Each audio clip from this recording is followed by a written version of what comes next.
Pernahkah kalian merasa menjadi orang asing di tengah keluarga sendiri, hanya karena kalian tidak memiliki harta sebanyak mereka?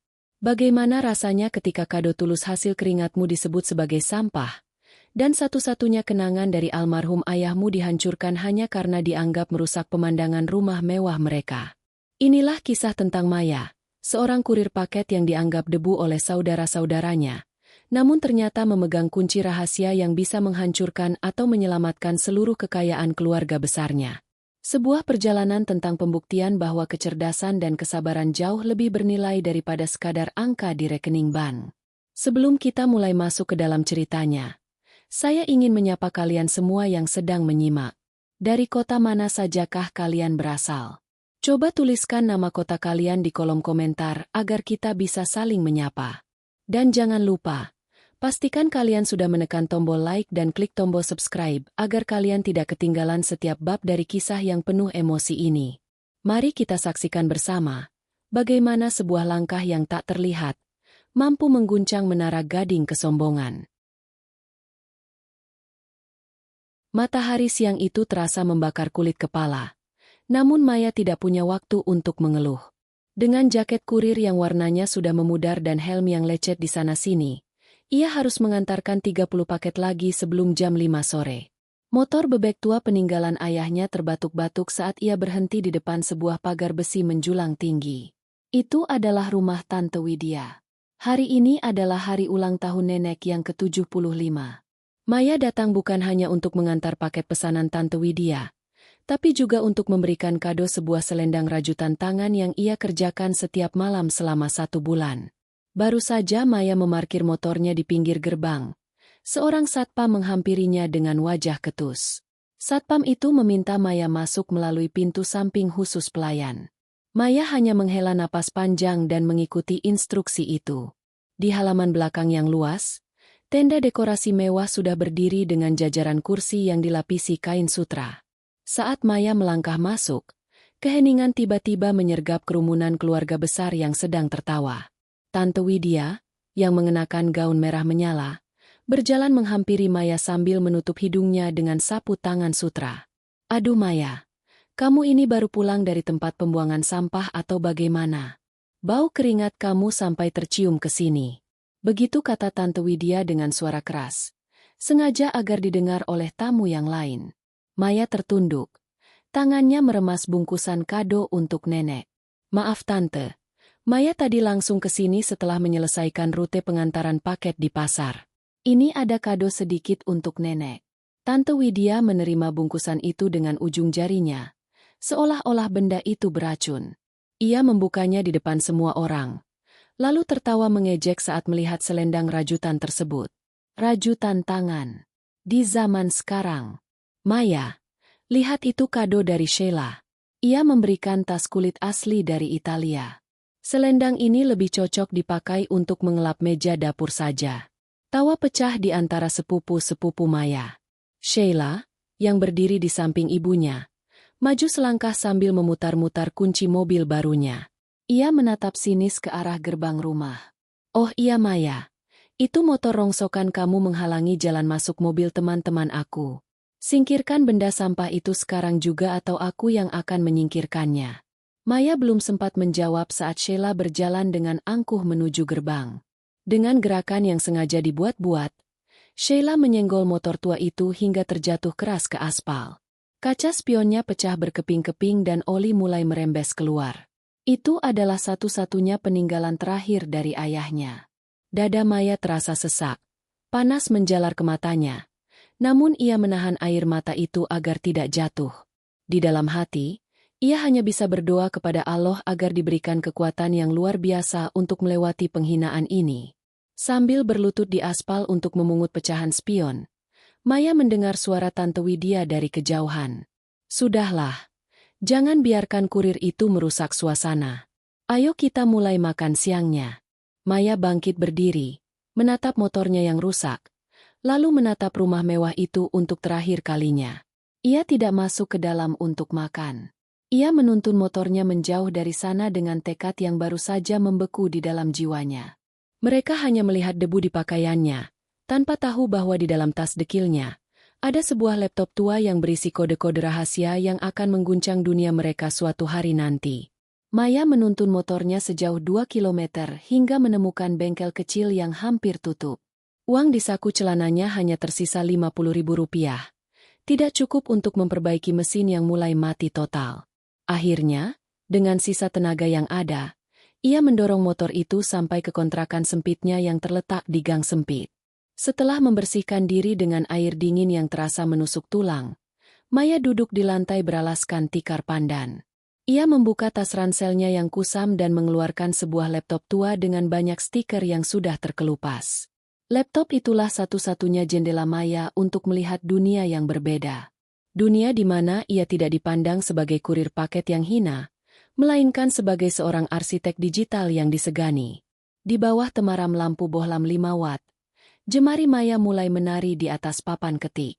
Ia masuk ke dalam sebuah forum rahasia tingkat internasional dengan nama samaran The Ghost.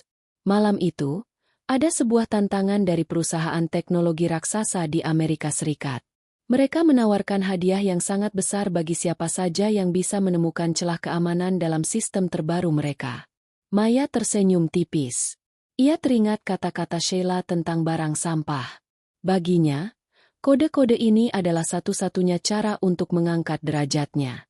Ia mulai mengetik baris demi baris bahasa pemrograman yang sangat rumit. Konsentrasinya begitu dalam hingga ia lupa akan rasa lapar yang melilit perutnya sejak siang tadi. Tiba-tiba, sebuah notifikasi muncul di layar. Sistem keamanan tingkat tinggi yang dijaga oleh ratusan ahli teknologi di luar sana berhasil ia tembus hanya dalam waktu 4 jam. Maya tidak hanya menembusnya, ia juga memberikan solusi untuk menutup celah tersebut agar tidak bisa diretas oleh orang jahat. Sebuah pesan masuk dari administrator forum tersebut. Pesan itu berisi kekaguman yang luar biasa atas kemampuan The Ghost. Mereka menawarkan kontrak kerjasama awal untuk menguji sistem mereka yang lain. Maya melihat angka yang tertera di sana. Itu adalah nilai yang lebih besar dari gaji kurirnya selama 3 tahun digabungkan. Namun, Maya tidak langsung berpuas diri. Ia tahu bahwa uang itu belum cukup untuk membungkam kesombongan keluarga besarnya. Ia membutuhkan sesuatu yang lebih besar, sesuatu yang bisa membuat Tante Widya dan Sheila menyadari bahwa uang bukanlah segalanya. Sambil memejamkan mata sejenak, Maya berbisik dalam hati, "Ya Allah, izinkan hamba membuktikan bahwa apa yang mereka remehkan adalah kekuatan yang Engkau titipkan. Hamba tidak ingin membalas dendam dengan caci maki. Hamba hanya ingin mereka melihat bahwa derajat manusia tidak ditentukan oleh merek pakaian yang mereka kenakan." Tanpa ia sadari, di luar sana, beberapa petinggi perusahaan teknologi dunia mulai melacak keberadaan alamat protokol internet milik The Ghost. Mereka terobsesi untuk menemukan siapa sebenarnya jenius di balik layar kusam ini. Sementara itu, di rumah mewahnya, Tante Widya sedang tertawa lebar sambil merencanakan proyek perumahan baru yang ia yakini akan membuatnya semakin kaya raya, tanpa menyadari bahwa sistem keamanan data perusahaannya sedang berada di ambang keruntuhan total. Maya terus bekerja hingga fajar menyingsing. Matanya merah karena kurang tidur, tapi semangatnya menyala lebih terang dari matahari. Ia baru saja menyelesaikan tahap pertama dari sebuah aplikasi yang ia beri nama Perisai Bayang. Aplikasi ini dirancang untuk melindungi data penting dari serangan peretas manapun di dunia. Inilah yang akan menjadi tiket emasnya menuju panggung yang tidak pernah dibayangkan oleh keluarganya. 1 bulan telah berlalu sejak insiden di rumah nenek. Kehidupan Maya tampak tidak berubah di mata orang lain. Ia tetap mengenakan jaket kurir yang sama, mengendarai motor yang kini sudah diperbaiki seadanya, dan tetap menerima cacian setiap kali berpapasan dengan kerabatnya. Namun, di balik layar laptop kusamnya, Maya telah bertransformasi menjadi sosok yang paling dicari di dunia teknologi nasional. Suatu pagi, suasana di kantor pusat perusahaan properti milik Tante Widya berubah menjadi kacau balau. Semua layar komputer di kantor itu tiba-tiba menjadi hitam dengan tulisan berwarna merah yang berkedip-kedip. Sistem keuangan, data nasabah, hingga rencana proyek perumahan mewah mereka terkunci total oleh serangan siber yang sangat canggih. Tante Widya berteriak histeris di ruang kerjanya. Ia memaki-maki kepala bagian teknologi informasi yang berdiri gemetar di depannya. Bagaimana mungkin ini bisa terjadi? Saya sudah bayar kalian mahal-mahal untuk menjaga keamanan data perusahaan ini. Kalau data ini hilang, kita akan bangkrut. Teriak Tante Widya sambil memukul meja kacanya. Di saat yang sama, Sheila sedang berada di sebuah kafe mewah bersama teman-temannya, mencoba membayar tagihan menggunakan kartu kreditnya. Namun, kartu itu berkali-kali ditolak oleh mesin karena akun bank ibunya telah dibekukan sementara oleh sistem keamanan pusat untuk menghindari pencurian dana lebih lanjut. Sheila merasa sangat malu dan terhina di depan teman-temannya, tanpa tahu bahwa ini hanyalah awal dari keruntuhan menara gading mereka. Kabar mengenai lumpuhnya perusahaan properti Widya Pratama mulai menyebar di kalangan pengusaha. Mereka membutuhkan bantuan ahli keamanan siber tingkat tinggi. Namun tidak ada satupun ahli di kota itu yang mampu menembus enkripsi yang menyerang sistem mereka. Seseorang menyarankan agar mereka mencari sosok anonim bernama The Ghost yang sedang viral di forum teknologi dunia. Tante Widya, dengan sisa kesombongannya, mencoba mencari kontak The Ghost. Ia bahkan berjanji akan membayar berapapun asalkan perusahaannya kembali normal. Ia tidak sadar bahwa orang yang ia cari sedang duduk di sebuah warung Tegal di pinggir jalan, sedang menikmati nasi bungkus sambil memantau pergerakan data melalui ponsel pintarnya. Maya melihat pesan masuk ke akun anonimnya.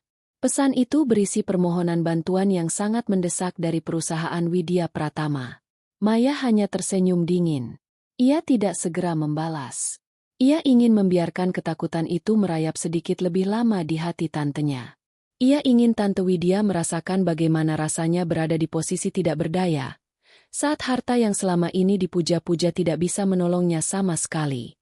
Di tengah kepanikan itu, keluarga besar mengadakan rapat darurat di rumah nenek. Kali ini tidak ada tawa ejekan. Wajah-wajah mereka tampak pucat dan cemas. Mereka membicarakan kemungkinan mereka akan jatuh miskin jika proyek perumahan itu gagal karena data yang hilang. Maya sengaja datang ke rapat itu, masih dengan seragam kurirnya. Begitu ia masuk, Sheila langsung melampiaskan kekesalannya. Mau apa kamu ke sini, Maya? Kita sedang ada masalah besar. Kehadiran orang miskin seperti kamu cuma menambah sial saja. Pergi sana. Maya tidak bergeming. Ia hanya menatap nenek yang tampak sangat sedih. Nenek, apakah nenek baik-baik saja? Tanya Maya dengan lembut. Sebelum nenek sempat menjawab, Tante Widya menyela dengan ketus. Nenek tidak butuh perhatian kamu, Maya. Nenek butuh uang untuk menyelamatkan keluarga ini, dan kamu tidak punya itu. Jadi lebih baik kamu pulang dan antar paket-paket tidak berguna itu. Maya menatap Tante Widya dengan tatapan yang sangat tenang. Sebuah ketenangan yang entah mengapa membuat Tante Widya merasa sedikit menggigil. Baik Tante, Maya akan pergi. Tapi ingatlah satu hal. Terkadang barang yang paling sering kita anggap sampah adalah satu-satunya kunci untuk membuka pintu yang terkunci rapat. Setelah berkata demikian, Maya berbalik dan berjalan menuju motornya. Di saku celananya, ponselnya bergetar. Sebuah pesan dari direktur perusahaan teknologi raksasa di Jakarta masuk, menawarkan posisi sebagai konsultan utama dengan nilai kontrak yang bisa membeli 10 rumah mewah seperti milik Tante Widya. Maya menarik napas dalam, menatap langit luas, dan membisikkan doa syukur kepada Allah. Panggung untuk perubahan besar sudah siap sepenuhnya. 3 hari berlalu, dan kehancuran perusahaan Tante Widya sudah tidak bisa ditutupi lagi. Berita tentang kebocoran data nasabah mulai masuk ke surat kabar lokal. Para investor mulai menarik dana mereka secara besar-besaran. Di rumah mewah itu, suasana terasa seperti di pemakaman. Tante Widya jatuh sakit karena stres. Sementara Sheila hanya bisa menangis melihat koleksi tas mewahnya yang mulai ia pikirkan untuk dijual demi menutupi hutang yang mendesak. Namun, di balik kekacauan itu, sebuah kejutan besar datang. Sebuah perusahaan teknologi internasional bernama Global Cyber Shield mengumumkan bahwa mereka telah menunjuk seorang perwakilan resmi di kota ini untuk menangani krisis keamanan digital bagi perusahaan-perusahaan besar. Nama perwakilan itu tidak disebutkan, namun mereka mengundang semua pengusaha yang terdampak peretasan untuk hadir dalam sebuah pertemuan eksklusif di hotel bintang 5 paling mewah di pusat kota. Tante Widya memaksa dirinya untuk bangun dari tempat tidur. Ini adalah satu-satunya kesempatan terakhir kita, Sheila. Jika perwakilan dari Global Cyber Shield ini mau membantu kita, perusahaan kita bisa selamat. Begitu kata Tante Widya sambil memoles wajah pucatnya dengan bedak tebal. Sementara itu, di sebuah gedung perkantoran modern yang baru saja disewa, Maya berdiri di depan cermin besar. Ia tidak lagi mengenakan jaket kurir yang kusam. Kali ini, ia mengenakan setelan blazer berwarna biru dongker yang elegan namun tetap bersahaja. Rambutnya yang biasa tertutup helm kini tersisir rapi. Di tangannya, ia memegang sebuah kartu identitas bertuliskan Kepala Konsultan Keamanan Teknologi. Malam pertemuan pun tiba. Ruang aula hotel penuh dengan para konglomerat dan pejabat. Tante Widya dan Sheila hadir dengan pakaian terbaik yang mereka miliki, meskipun hati mereka berdebar kencang karena ketakutan. Mereka duduk di barisan depan, berharap bisa menarik perhatian sang konsultan hebat yang disebut-sebut sebagai jenius di balik nama samaran The Ghost. Saat lampu aula mulai meredup, suara pembawa acara menggema di seluruh ruangan. Hadirin sekalian, mari kita sambut pemimpin baru dalam dunia keamanan siber kita, Konsultan Utama Global Cyber Shield. Pintu besar di samping panggung terbuka. Sinar lampu sorot mengikuti langkah seorang wanita yang berjalan dengan penuh percaya diri. Seluruh ruangan mendadak sunyi senyap. Tante Widya membelalakan matanya. Mulutnya terbuka lebar tanpa sanggup mengeluarkan suara. Sheila bahkan menjatuhkan tas kecilnya ke lantai. "Maya," desis Tante Widya dengan suara gemetar. "Tidak mungkin. Itu pasti orang yang mirip dengan si kurir miskin itu." Maya berdiri di tengah panggung, menatap ratusan pasang mata di depannya. Ia melihat Tante Widya dan Sheila yang duduk mematung dengan wajah pucat pasi. Maya tidak menunjukkan kemarahan. Ia tersenyum sangat tipis, sebuah senyum yang mengandung wibawa yang luar biasa. "Selamat malam semuanya. Saya Maya Pratama." Begitu ia berucap melalui mikrofon, suaranya terdengar jernih dan berwibawa. "Banyak dari kalian mungkin mengenal saya sebagai orang yang mengantarkan paket ke rumah kalian. Orang yang kalian anggap tidak memiliki masa depan karena debu di pakaian saya. Namun malam ini, saya berdiri di sini bukan untuk mengantar paket, melainkan untuk memberikan solusi atas kehancuran yang sedang kalian hadapi." Sheila mencoba berdiri dan berteriak. "Ini pasti penipuan. Kamu hanya seorang kurir. Bagaimana mungkin kamu bisa berada di sini? Kamu pasti mencuri identitas seseorang." Namun, sebelum Sheila melanjutkan makiannya, beberapa petugas keamanan hotel segera menghampirinya. Direktur Global Cyber Shield yang asli, seorang pria berkebangsaan asing, maju ke depan panggung dan berbicara dengan tegas. "Nona ini adalah pemilik dari seluruh sistem keamanan yang kami gunakan.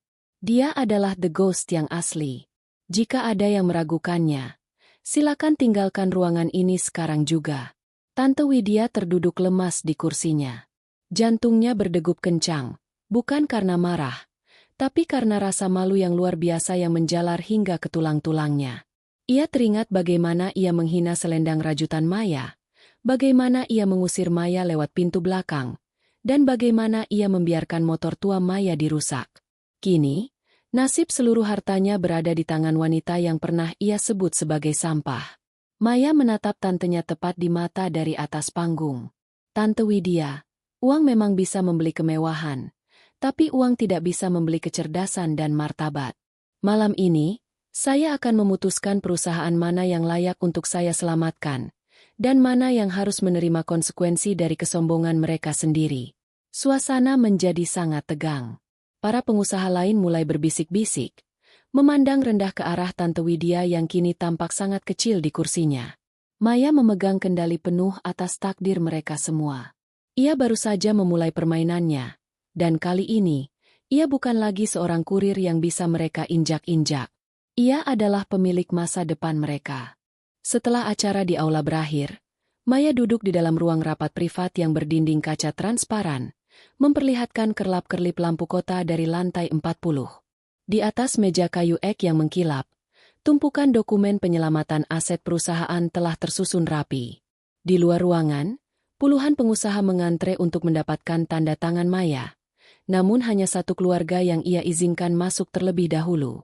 Tante Widya masuk dengan langkah gontai, diikuti oleh Sheila yang kini tertunduk lesu tanpa ada lagi sisa keangkuhan di wajahnya. Mereka tidak lagi berani menatap mata Maya. Ruangan itu terasa sangat dingin. Atau mungkin hanya perasaan mereka saja yang sedang dilanda ketakutan luar biasa. "Duduklah Tante Sheila," kata Maya dengan nada datar tanpa emosi. Ia tidak menyapa dengan nada sinis. Namun ketenangan suaranya justru lebih menyakitkan daripada makian. Tante Widya duduk di ujung kursi. Tangannya gemetar saat meletakkan map pengajuan bantuan di atas meja. "Maya, Tante benar-benar tidak tahu kalau kamu sehebat ini. Tante minta maaf atas semua kejadian di masa lalu. Kita ini keluarga, kan? Darah lebih kental daripada air. Maya, kamu pasti mau membantu perusahaan Tante agar tidak disita bank, kan?" Maya membuka map tersebut, membolak-balik halamannya dengan perlahan. Ia melihat angka-angka hutang yang fantastis dan bukti-bukti kecerobohan manajemen yang dilakukan oleh Tante Widya. "Darah memang lebih kental daripada air, Tante. Tapi saat motor ayah saya dihancurkan di depan mata saya, saat saya diusir lewat pintu pelayan, di mana posisi darah itu?" Ucap Maya sambil meletakkan map itu kembali dengan suara yang cukup keras hingga membuat Sheila terlonjak. "Maya, aku yang salah. Aku akan ganti motor kamu dengan mobil terbaru. Aku janji. Tolong jangan biarkan kami jatuh miskin." Lirih Sheila dengan suara serak karena menahan tangis. Maya bersandar di kursi kebesarannya. Ia menatap ke arah jendela besar. "Kalian tidak mengerti. Ini bukan soal motor, bukan soal uang, dan bukan soal balas dendam. Ini soal integritas. Perusahaan kalian hancur bukan karena peretas. Tapi karena kalian terlalu sibuk menyombongkan harta sampai lupa membangun fondasi yang jujur." Tante Widya mulai menangis terisak. "Tolonglah Maya. Kalau perusahaan ini bangkrut, nenek juga akan kehilangan rumah tempat tinggalnya. Kamu tidak kasihan pada nenek." Mendengar nama nenek, raut wajah Maya sedikit melunak. Namun ia tetap tegas. "Saya sudah memikirkan hal itu. Saya sudah membeli rumah nenek secara pribadi melalui pengacara saya tadi sore. Rumah itu kini atas nama nenek sepenuhnya, dan tidak ada seorang pun, termasuk Tante, yang bisa menjaminkannya ke bank lagi. Nenek akan aman di sana seumur hidupnya." Tante Widya tertegun. Ia merasa lega sekaligus sangat terhina. "Jadi, kamu menyelamatkan nenek, tapi tidak dengan perusahaan kami." Maya menatap tantenya dengan tajam. "Saya akan membantu sistem kalian kembali pulih agar data nasabah tidak disalahgunakan. Itu adalah tanggung jawab profesional saya.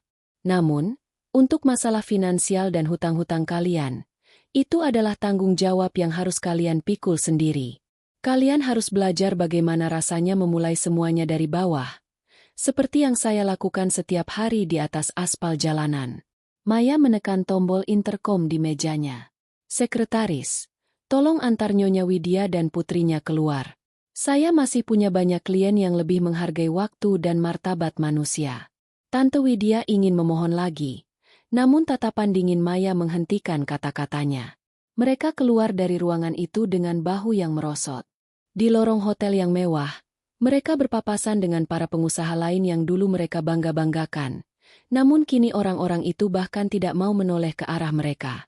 Maya menghela napas panjang setelah pintu tertutup. Ia mengambil ponselnya dan melihat foto ayahnya yang menjadi latar belakang layar. "Ya Allah, hamba telah menjaga amanah untuk tidak menjadi sombong seperti mereka. Kini, izinkan hamba menggunakan kelebihan ini untuk jalan yang lebih baik." Di meja kerjanya, sebuah notifikasi baru muncul. Bukan soal bisnis, melainkan sebuah email dari Yayasan Yatim Piatu yang melaporkan bahwa dana bantuan darurat telah diterima. Maya tersenyum tulus. Perjalanannya sebagai The Ghost baru saja mencapai puncaknya. Namun perjalanannya sebagai manusia yang bermanfaat bagi sesama baru saja dimulai. Ia tidak lagi butuh pengakuan dari keluarganya, karena ia sudah menemukan harga dirinya di tempat yang paling tinggi. Pukul 2 pagi, Maya keluar dari hotel tersebut. Ia tidak menggunakan mobil mewah yang disediakan perusahaan. Ia berjalan menuju parkiran bawah tanah, di mana sebuah motor bebek tua yang sudah diperbaiki total dan dicat ulang dengan sangat rapi terparkir di sana. Ia memakai helmnya, menyalakan mesinnya yang kini bersuara halus, dan berkendara membelah heningnya malam. Di bawah langit yang luas, Maya bukan lagi kurir yang diremehkan, Ia adalah penguasa atas takdirnya sendiri. 6 bulan setelah malam di hotel itu, peta kekuatan di keluarga besar Pratama telah berubah total. Perusahaan Tante Widya akhirnya dinyatakan pailit. Mereka terpaksa menjual rumah mewah dan segala isinya untuk melunasi hutang kepada para investor. Sheila, yang dulu tidak bisa hidup tanpa barang bermerek, kini harus bekerja sebagai staf administrasi biasa di sebuah kantor kecil untuk menyambung hidup. Mereka kini tinggal di sebuah rumah kontrakan sederhana, merasakan apa yang selama ini dirasakan oleh Maya. Pagi itu, keluarga besar kembali berkumpul di rumah nenek. Namun, suasana kali ini sangat berbeda. Tidak ada lagi pamer kekayaan atau suara tawa yang merendahkan. Mereka duduk melingkar di atas tikar di ruang tamu. Tante Widya duduk di pojok ruangan dengan wajah yang jauh lebih tua dari usia aslinya. Sementara nenek duduk di kursi jengki kesayangannya dengan wajah yang tampak lebih tenang. Pintu depan terbuka, dan Maya melangkah masuk. Ia mengenakan kemeja putih sederhana dan celana kain, hampir mirip dengan penampilannya saat masih menjadi kurir. Namun ada pancaran wibawa yang tidak bisa disembunyikan dari matanya. Semua orang terdiam. Tante Widya perlahan berdiri dan menghampiri Maya. Dengan suara bergetar, ia memegang tangan keponakannya itu. Maya, terima kasih karena tidak membiarkan kami gelandangan. Terima kasih sudah mengizinkan kami tetap memiliki harga diri di depan orang lain meskipun kami sudah tidak punya apa-apa. Maya membalas genggaman tangan tantenya dengan lembut. Tante, harta bisa dicari, tapi keluarga adalah tempat kita pulang. Saya tidak pernah membenci tante. Saya hanya ingin kita semua sadar bahwa Allah bisa mengambil apapun yang Dia titipkan dalam sekejap mata jika kita menjadi sombong. Maya kemudian mengeluarkan sebuah amplop coklat besar dan meletakkannya di depan nenek. Nenek, ini adalah surat kepemilikan rumah ini atas nama nenek seutuhnya. Dan di dalamnya juga ada tabungan pendidikan untuk sepupu-sepupu saya yang masih sekolah. Saya ingin mereka punya masa depan yang baik tanpa harus merasa lebih tinggi dari orang lain. Nenek menangis terharu dan memeluk Maya erat. Kamu adalah cucu yang paling sering disakiti. Tapi kamu juga yang memiliki hati paling luas. Maya, maafkan kami semua yang buta karena kilauan harta. Maya tersenyum tulus. Ia merasa bebannya telah terangkat sepenuhnya. Di luar rumah, sebuah mobil logistik berhenti. Seorang kurir muda turun dengan napas terengah-engah membawa beberapa paket besar. Maya menghampiri kurir itu, memberikan sebotol air mineral dingin, dan memberikan tip yang cukup besar. Semangat ya, Mas. Jalanan memang panas, tapi jangan pernah biarkan itu memadamkan mimpi di dalam kepala, ucap Maya kepada kurir tersebut. Kurir itu tersenyum lebar dan mengucapkan terima kasih berkali-kali sebelum kembali memacu motornya. Kini, Maya telah memilih jalannya. Ia tidak lagi bersembunyi di balik identitas anonim The Ghost. Ia mendirikan sebuah pusat pelatihan teknologi gratis bagi anak-anak dari keluarga tidak mampu di lantai bawah kantor pusatnya. Ia ingin menciptakan ribuan jenius baru yang memiliki karakter sekuat baja. Saat matahari mulai terbenam di ufuk barat, Maya berdiri di teras rumah nenek, menatap langit yang berwarna jingga keunguan. Ia teringat kembali masa-masa saat ia dihina, saat motornya ditendang hingga hancur, dan saat ia harus menahan lapar demi membeli kuota internet untuk belajar. Semua itu bukan lagi luka, melainkan lencana kehormatan yang membentuknya menjadi sosok yang sekarang. Dunia mungkin pernah meremehkannya karena ia miskin harta, namun kini dunia harus tunduk karena ia begitu kaya akan karya dan jiwa. Maya menarik napas dalam, merasakan udara yang bersih dan damai. Perjuangannya telah usai, dan sebuah kehidupan baru yang penuh keberkahan dari Allah kini membentang luas di hadapannya. Kisah Maya mengajarkan kepada kita bahwa martabat seorang manusia tidaklah diukur dari apa yang ia kenakan atau apa yang ia kendarai, melainkan dari apa yang ada di dalam pikiran dan hatinya.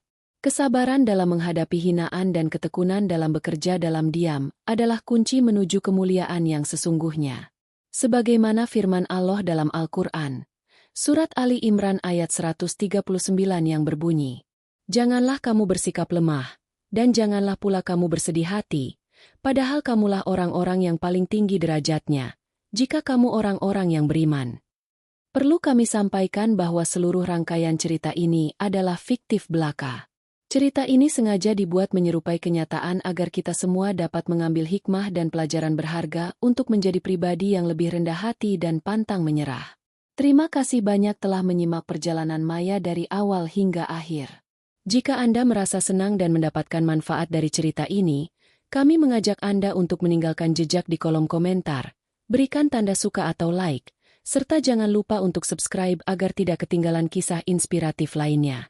Sampai jumpa di cerita selanjutnya.